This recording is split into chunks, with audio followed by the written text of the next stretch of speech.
Good afternoon, everybody, and welcome to The Bark. I'm Savannah Betcher. And I'm Zach Correll. Zach and I have a great show in store for you today.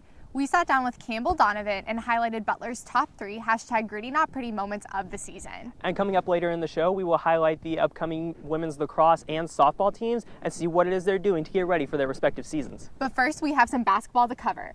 The men's basketball team had a big week hosting Xavier and then traveling to Villanova to face the #1 team. Reporter Jackson Borman has the highlights. In Butler's first game of the week against number 5 ranked Xavier, senior and Indianapolis native Trayvon Blewett had it going early from three-point range, especially in transition. With Blewett leading the charge, Xavier continued on to a 15-0 run. Blewett, a strong candidate for Big East Player of the Year, led the Musketeers on an early 15-0 run that was answered by Kamar Baldwin's buzzer beater at the end of the shot clock. Then, Butler makes its comeback with Sean McDermott hitting this corner 3 to cap it off and take the lead.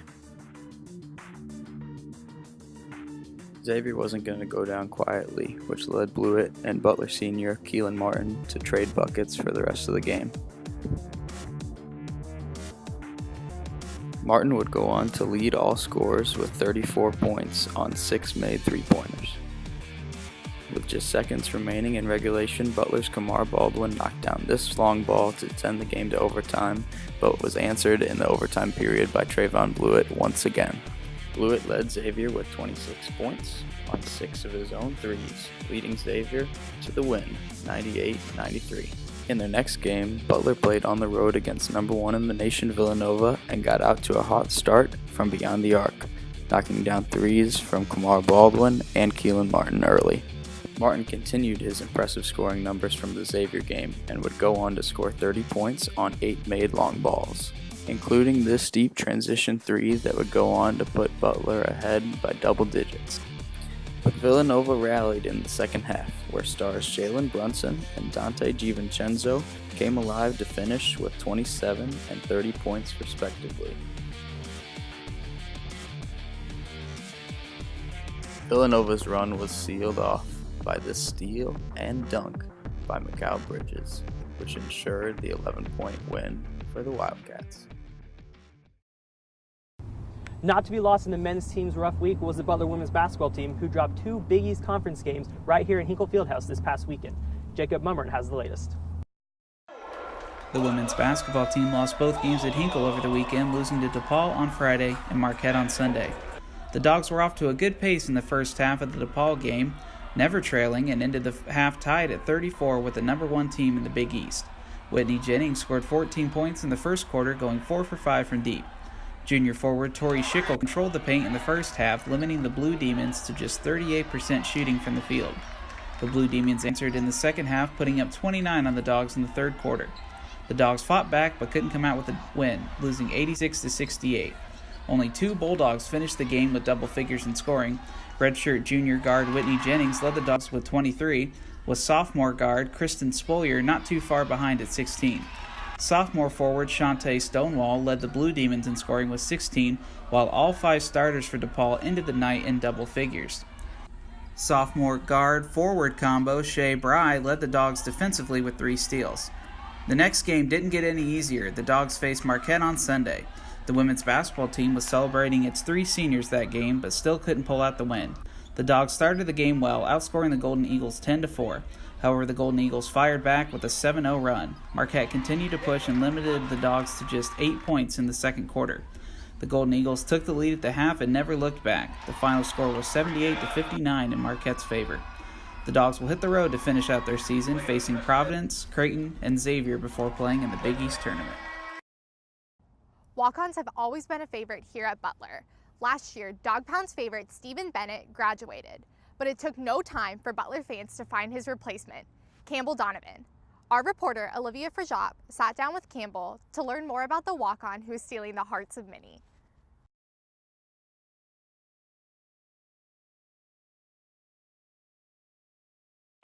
I saw Henry going baseline, and when someone goes baseline, someone automatically is supposed to go to the corner.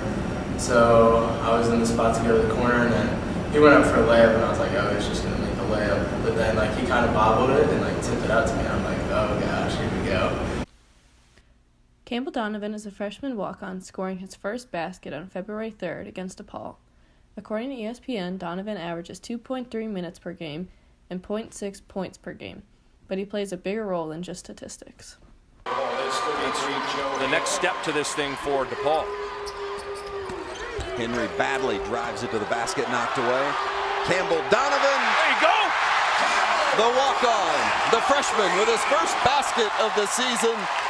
Everybody loves when the walk-on gets a hoop. They were really excited. Like, I couldn't really see him at the time. I know someone slapped me on the butt because I did it I made it right in front of them. But then Jimmy sent me some pictures after, and they were all going crazy. So that was the best part about it. My teammates being happy. So being in the locker room with those guys, the first few weeks, when I was here in the summer, I was really nervous. Just kind of being the walk-on, I didn't really know how I was be treated. If people kind of accept me as a real teammate, or just kind of it's just kind of there. But all the guys treat me just like one of them. I mean, just coming to practice, even if I don't want to practice, Henry or Keelan or someone will make me laugh, and it would just make my day. So honestly, just being a part of it, just being in the locker room before and after practice, and then obviously knowing that kind of behind the scenes, I help this team. Although I'm not always on the court in front of all the people, but my teammates and my coaches know that I contribute in other ways that people can only see. So that's good. I think it's a great starting point for me because I can really only go up from here. I'm kind of at the rock bottom of the team. I'll admit it, but honestly, that's kind of good for me because it motivates me, and I feel like I can only go up. So. Do you have any good bench celebrations you can show us? Yeah. My favorite one is before the game, me and Joey. We get a little Missy high, hit low. So we're just getting ready before the game, and we just go a little Missy high, hit me low. During the game, I like to do the arrow. So if someone hits a three, and you do the little three thing, and then you grab one out, and you get underneath, and you shoot the guy that just beat it. Do you ever watch videos of celebrations to get some ideas? Wichita State, think you can beat them in celebrations? I got some work to do. I think that's more of a March Madness thing. I don't want to overdo it and then have just all these expectations. What's he gonna do? I don't want that. But I want to just wow people someday. When we're in the Sweet 16 this year, I'm just gonna wow.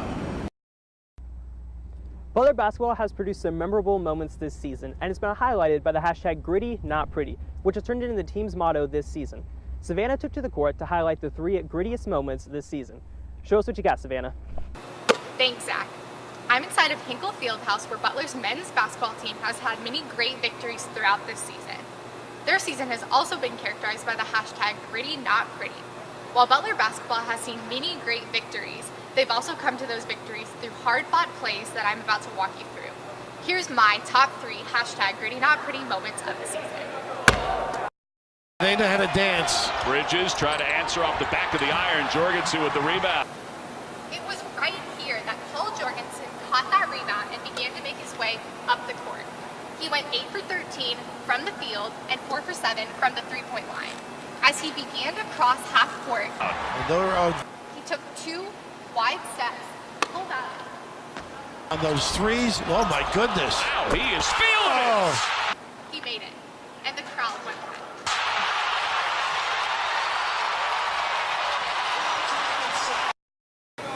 It was right here against Ohio State that Keelan Martin caught the ball in overtime. He fought off the defender here. 1 timeout remaining, but they're not going to use it. The score was 65-66. He had 2 defenders in hot pursuit of him. It was here that he pulled up. Keelan Martin, strong to the hole for the lead. Shot the layup and scored. The Bulldogs ended up winning the game 67-66. Bulldogs were on the road against Georgetown. They were seconds away from losing a game on the road after a hard-fought comeback. In the final seconds, a ball went up. Baldwin, the 3! Sean McDermott got the ball. Not gonna go, the tip in for McDermott! They'll count it, and we're going to overtime! The game was headed to overtime, 75-75. The Bulldogs had a chance. Joining me outside of Hinkle now is the Bark reporter, Jacob Markeski. Jacob, can you tell me what was your top #GrittyNotPretty moment of the season? I think all three were iconic moments of the season so far, but I would have to go with Keelan Martin against Ohio State in November. Coming back from 15 down with less than 4 minutes to go, that was ridiculous. And then Keelan taking it in overtime and doing what he does and putting the team on his back and getting the win. That just put the icing on the cake for that game. Sean's moment was great. Paul Jorgensen's 3 from the parking lot was absolutely insane. And I think it was, all 3 are great moments, but I think Keelan has to take the top spot on this one. Awesome, Jacob. Thank you for providing that insight. And Zach, back to you. It might still be winter, but that's not stopping spring sports from getting underway. This weekend, the Butler women's lacrosse team starts their second ever season as they travel to the University of Michigan. I stopped by their blue-white scrimmage this past weekend to see what it is they're doing to improve upon their 1-16 inaugural season.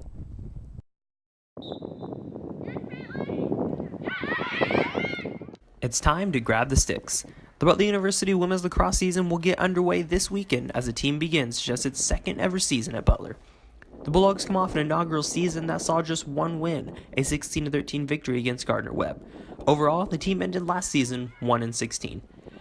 The Big East Conference preseason polls announced in January were not nice to the Bulldogs. Butler rounded out the poll in 10th, and no players received preseason accolades. Based off the polls, many teams are going to discredit the Bulldogs this season. As most Butler fans, athletes, and coaches will tell you, they're used to being the underdogs. Some even prefer it. Sophomore midfielder Mary Davide says that with the low expectations, confidence is key for the team this season. Yeah, we're young and people see us as like the underdog, but that's a good thing too because especially this year, I feel like teams are going to like underestimate us, but they're not ready for us. On the field, Butler will have 3 juniors leading the team as they try to improve on their first season. Adeline Smith, Haley Hallenbeck, and Jordan Fischbach were named captains for the upcoming season. Hallenbeck is the team's leading scorer. She had 26 goals last season. The plan this season is to take it game by game. The team decided in the fall that a season-long goal is not in the team's best interest. Davide says that because things change all the time, short-term goals are what will help this team thrive. We talked a lot in like fall ball of like how we're gonna have like individual goals for like each game. So like maybe like each game's gonna be different. So maybe for like say we play Michigan on Friday, that maybe to like hold them to certain goals or score so many like during like each half and stuff. The Bulldogs will open their season this Friday as they travel to Ann Arbor to take on University of Michigan. The team's home opener is February 22nd against Louisville, and Big East Conference play will start March 18th when Butler hosts University of Connecticut. Reporting for the Bark, I'm Zach Corl. That's all we have today. I'm Zach Corl. And I'm Savannah Betcher. Don't forget to tune in next week where we sit down with Butler softball star Jenna Foreman and check in on the Butler swim team. Thanks for watching.